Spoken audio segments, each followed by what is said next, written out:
Morning dear students, स्वागत है आप सभी का एजुकेशन टॉप 10 के यूट्यूब चैनल पर। और आप जुड़ रहे हैं आज मानसी त्रिपाठी एजुकेशनल टॉप 10 के यूट्यूब चैनल के साथ। और मेरे साथ आपको आज एनटीपीसी रेलवे ग्रुप डी के कुछ मोस्ट इंपॉर्टेंट हिस्ट्री के कुछ क्वेश्चन पढ़ने को मिलेंगे। तो मेरे चैनल में बने रहने के लिए चैनल को लाइक शेयर एंड सब्सक्राइब करें, साथ ही बेल आइकन को प्रेस करें ताकि आपको आने वाले वीडियो की नोटिफिकेशन सबसे पहले मिले। तो आज के जो एनटीपीसी ग्रुप डी के लिए मैंने कुछ स्पेशल क्वेश्चन रखे हैं, तो आपको मेरे साथ पढ़ना है, साथ में नोट डाउन करते चलना है। तो चलिए दोस्तों, स्टार्ट करते हैं आज के सेशन को।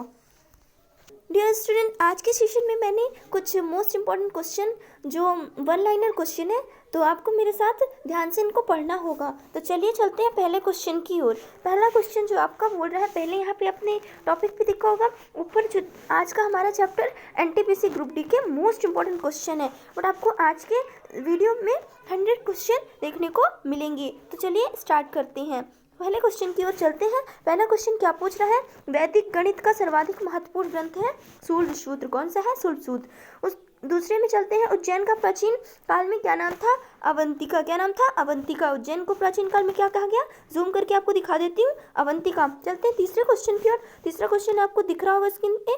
सिकंदर के हमले के समय उत्तर भारत का पर किसका राज था? किसका राज था? नंद वंश का। किसका था? नंद वंश का। फिर आगे चलते हैं, बुद्ध में किस स्थान पर महापरिनिर्वाण प्राप्त किया? किस स्थान पर? कुशीनगर में। कहाँ पे? कुशीनगर में। आपको दोनों ही क्वेश्चन कंप्लीट करना है। इसके बाद चलते हैं नेक्स्ट क्वेश्चन में। नेक्स्ट क्वेश्चन, हमारे आज के क्वेश्चन बहुत सारे हैं, तो हम आपको आज जल्दी जल्दी ये क्वेश्चन कंप्लीट करवाएंगे दोस्तों। तो चलिए देखते हैं नेक्स्ट क्वेश्चन। बुद्ध की मृत्यु के बाद प्रथम बौद्ध संगीत की स्थापना किसने की?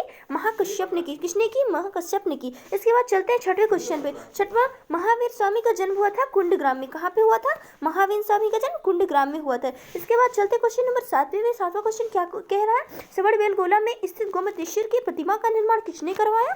चामुंड राय ने करवाया। किसने करवाया? चामुंड राय ने करवाया। इसके बाद चलते हैं 8वां क्वेश्चन। 8वां क्वेश्चन क्या कह रहा है, मालवा, गुजरात और महाराष्ट्र की सबसे पहली बार जीता था चंद्रगुप्त मौर्य ने। किसने जीता था? चंद्रगुप्त मौर्य ने। इसके बाद चलते हैं क्वेश्चन नंबर 9 पे। 9वें क्वेश्चन क्या कह रहा है, जिसके शासनकाल में डिमेकस भारत आया था। डिमेकस किसके शासनकाल में आया था? बिंदुसार के शासनकाल में भारत आया था। इसके बाद चलते हैं 10वां क्वेश्चन। 10वां क्वेश्चन क्या कह रहा है, किसकी तुलना मैकियावेली के प्रिंस से की जाती है? अर्थशास्त्र की तुलना। किसकी तुलना? अर्थशास्त्र की तुलना। इसके बाद चलते हैं आगे क्वेश्चन जो पढ़ा रहे 11वें क्वेश्चन पे। मिनांडर के आक्रमण के समय मगध के शासक कौन था? पुष्यमित्र शुंग था। कौन था? पुष्यमित्र शुंग था। इसके बाद चलेंगे 12 क्वेश्चन। 12वें क्वेश्चन में, भारत में सर्वप्रथम स्वर्ण मुद्राएं किसने चलाई थी? यूनानियों ने स्वर्ण मुद्राएं भारत में सबसे पहले चलाई थी। नेक्स्ट क्वेश्चन देखेंगे, जो कला शौर भारतीय और यूनानी आकृति का मिश्रण है, क्या कहते हैं? गांधार कहते हैं। प्रथम गुप्त शासक किसने परम भागवत की उपाधि धारण की? चंद्रगुप्त द्वितीय ने भागवत उपाधि धारण की। इसके बाद चलते हैं क्वेश्चन नंबर 15 की ओर। गुप्त वंश का अंतिम शासक कौन था? विष्णुगुप्त था। प्राचीन भारत में सिंचाई को क्या कहते हैं? विदक मागम कहते हैं। विदक मागम कहते हैं। प्राचीन भारत में सिंचाई को विदक मागम कहते हैं। चलते हैं क्वेश्चन नंबर 17 की ओर। 70 क्वेश्चन कह रहा है, गुप्त काल में बिना जोती गई जंगली भूमि को क्या कहते हैं? अपहृत कहते हैं। फिर है 8वां क्वेश्चन, भारतीय संस्कृत का स्वर्ण युग किसे कहा गया? गुप्त काल को भारतीय संस्कृत का स्वर्ण युग कहा गया है। उसके बाद चलते हैं क्वेश्चन नंबर 19 की ओर। पंचतंत्र किस काल में लिखा गया? पंचतंत्र गुप्त काल में लिखा गया। हर्षवर्धन द्वारा आयोजित कन्या सभा किसके सम्मान से की गई? हेन सांग के द्वारा। हेन सांग के द्वारा हर्षवर्धन की सभा आयोजित की गई। हर्षवर्धन किसके द्वारा पराजित किया गया? पुलकेशिन द्वितीय के द्वारा हर्षवर्धन पराजित किया गया। क्वेश्चन नंबर 22 की ओर चलते हैं। हर्षवर्धन के काल में बलाधिकृत नामक अधिकारी होता था, पैदल सेना का प्रमुख होता था। उसके बाद चलते हैं 23 क्वेश्चन। आदिशंकर जो बाद में शंकराचार्य बने, इनका जन्म कहाँ हुआ था? केरल में हुआ था।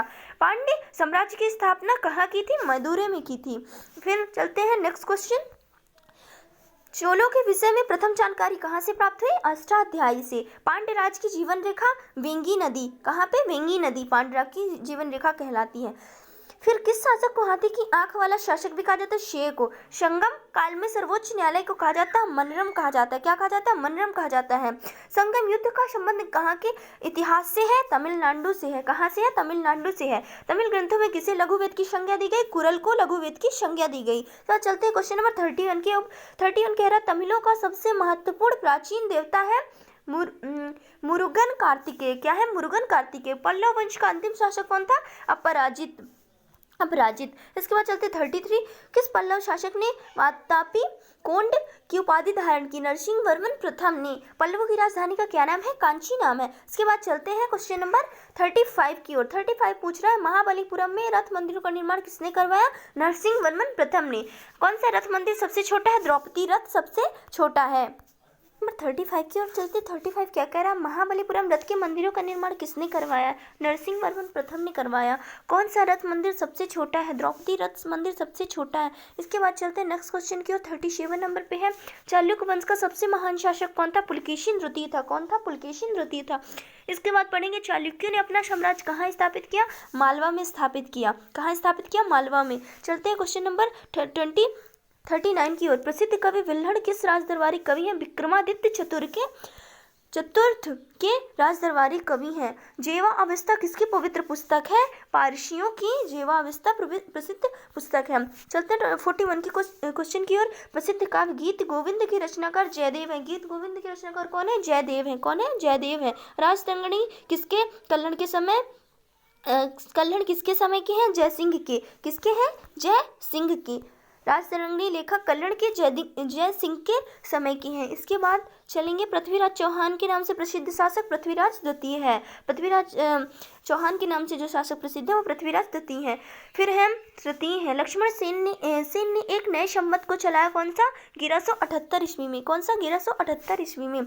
चलते हैं, राष्ट्रकूट साम्राज्य की नींव किसने रखी? दंती दुर्ग ने राष्ट्रकूट साम्राज्य की नींव रखी। आपको थोड़ा सा जूम करके दिखा देती हूँ। उसके बाद चलते हैं क्वेश्चन नंबर 46 और एलोरा के प्रसिद्ध कैलाश मंदिर का निर्माण किसने करवाया? कृष्ण प्रथम ने करवाया। किसने करवाया? कृष्ण प्रथम ने करवाया। दोनों क्वेश्चन आपको ध्यान में रखने हैं। उसके बाद चलते हैं क्वेश्चन नंबर 47 की ओर। कौन सी गुफा त्रिमूर्ति के लिए प्रसिद्ध है? एलिफेंटा जो है त्रिमूर्ति के लिए प्रसिद्ध है।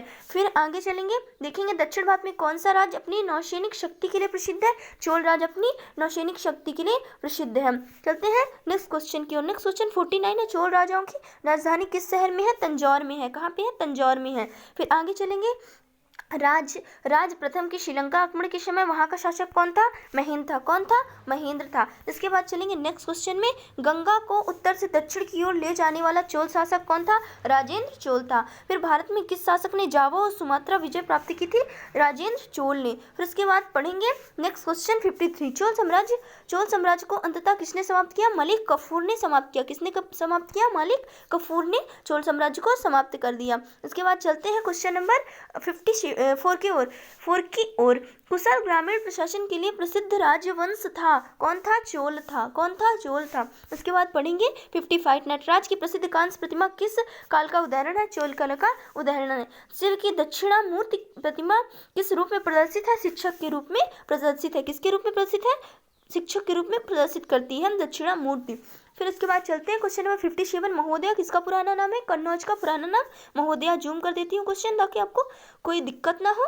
चलिए, महोदया किसका पुराना नाम है? कन्नौज का पुराना नाम महोदया है। हम्मीर महाकाव्य के चौहानों में क्या बताया गया है? किसके बारे में? सूर्यवंशी बताया गया है। किसको बताया गया है? हम्मीर महाकाव्य में सूर्यवंशी चौहानों को बताया गया है। इसके बाद चलते क्वेश्चन नंबर 59 की ओर। मोढेरा का सूर्य मंदिर किस राज्य में स्थित है? गुजरात में। गुजरात में मोढेरा का सूर्य मंदिर स्थित है। अंकोर वाट का मंदिर किस भगवान से संबंधित है? विष्णु भगवान से संबंधित है। चलते हैं क्वेश्चन नंबर 61 की ओर। भारत में पहला मुस्लिम आक्रमणकारी कौन था? मोहम्मद बिन कासिम था मुस्लिम आक्रमणकारी। वह चंदेल शासक जो महमूद गजनवी से पराजित नहीं हुआ। कौन था? विद्याधर महमूद गजनवी से पराजित नहीं हुआ। चलते हैं क्वेश्चन नंबर 63 की ओर। सर्वप्रथम मुसलमान सुल्तान की उपाधि धारण करने वाला व्यक्ति महमूद गजनवी था। फिर चलते हैं 64, पुराणों का अध्ययन करने वाला पहला मुस्लिम अल बिरूनी था। कौन था? अल बिरूनी था। चलते हैं 55, वह मुस्लिम शासक जिसने सिक्कों पर देवी की आकृति बनी है। कौन है? मोहम्मद गौरी है। मोहम्मद गौरी के समय बिहार और बंगाल के विजय का श्रेय किसे दिया जाता है? बख्तियार खिलजी को दिया जाता है। किसे? बख्तियार खिलजी को दिया जाता है। दिल्ली को सल्तनत की राजधानी के रूप में किसने स्थापित किया? इल्तुतमिश ने किया। चंगेज खान जो है उनका मूल नाम क्या था? तेमुचीन था। चलते हैं क्वेश्चन नंबर नेक्स्ट की ओर। किसके सिक्कों पर बगदाद की अंतिम खलीफा का नाम सर्वप्रथम अंकित हुआ? इल्तुतमिश। इसने भारत के प्रसिद्ध फारसी त्योहार नौरोज को आरंभ किया? बलवंत था। कौन था? बलवंत था। 71 के औचर गुलाम वंश का अंतिम शासक क्यूमर्स था। गुलाम वंश का अंतिम शासक क्यूमर्स था। दिल्ली के किस सुल्तान ने सिकंदर शानी की उपाधि धारण की? अलाउद्दीन खिलजी ने सिकंदर शानी की उपाधि धारण की। वह सुल्तान कौन था जिसने खलीफा के अधिकार को मनाने से मना कर दिया था? अलाउद्दीन खिलजी था। फिर मदुरई तक सफलता पूर्वक बढ़ने वाला दिल्ली का जनरल कौन था? मलिक काफूर था। मलिक काफूर था। कहाँ था? मलिक काफूर था। चित्तौड़ विजय के बाद अलाउद्दीन ने चित्तौड़ का नाम रखा है खिजराबाद। भारत में सर्वप्रथम सांकेतिक मुद्रा का प्रचलन मोहम्मद बिन तुगलक ने किया। किसने किया? मोहम्मद बिन तुगलक ने किया। किस सुल्तान के दरबार में सबसे अधिक गुलाम मौजूद थे? फिरोज शाह तुगलक के दरबार में सबसे अधिक गुलाम मौजूद थे। महाराणा सांगा के इब्राहिम लोदी के किस युद्ध में पराजित किया? खतौली के युद्ध में। चलते हैं क्वेश्चन नंबर 79। कौन सा लोदी शासक गुल रुख नाम से कविता करता था? सिकंदर लोदी। भारत में पोलो खेल का प्रचलन किसने किया? तुर्कों ने। फिर है कुतुब मीनार की 5वीं मंजिल का निर्माण किसने करवाया? फिरोज शाह तुगलक ने। हिंदी और फारसी दोनों भाषाओं का विद्वान कौन था? अमीर खुसरो था। इसके बाद चलते क्वेश्चन नंबर 83। गुरुमुखी लिपि आरंभ करने का श्रेय गुरु अंगद को दिया जाता है। गुरुमुखी लिपि गुरु अंगद ने लिखी। प्रथम भक्ति आंदोलन का आयोजन किसके शासनकाल में हुआ? रामानुजाचार्य के। फिर चलते 85। सूरदास किस भक्ति संत कवि थे? वल्लभाचार्य के कवि थे, शिष्य थे। सूरदास किस भक्ति संत के शिष्य थे? वल्लभाचार्य के। 86 पढ़ते महाराष्ट्र में भक्ति संप्रदाय किसकी शिक्षाओं द्वारा फैला है? संत ज्ञानेश्वर द्वारा।